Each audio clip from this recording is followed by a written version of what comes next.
এখন তো দেখছি নিজেদের মধ্যেই মিলের অভাব।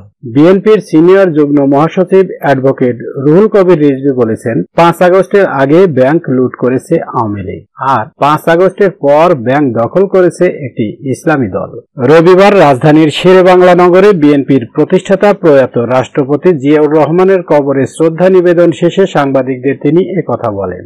এ সময় তিনি আরো বলেন, শেখ হাসিনার আমলে এস আলম দখল করেছে, আর এখন তাদের উত্তরসূরি হয়ে ব্যাংক দখল করছে অনেকে। বড় বড় কথা বলে বিএনপির নামে কলঙ্ক লেপন করছে। পাড়া মহল্লায় টার্মিনাল দখল, টেন্ডার বাজি সহ নানান কিছু দখল করেছে একটি দল। রিজভী বলেন, ৫ আগস্টের পর একটি রাজনৈতিক দলের আত্মসাৎ দেখেছে জনগণ। কারা পায়ের রগ কাটে তাদের চেনে জনগণ। ঘোলা পানিতে মাছ শিকারের চেষ্টা করছে ৭১-এর বিরোধিতাকারীরা। শুধু পার্শ্ববর্তী দেশই অপপ্রচার করছে না, দেশের দুই একটি রাজনৈতিক দল ঘোলা পানিতে মাছ শিকার করার চেষ্টা করছে।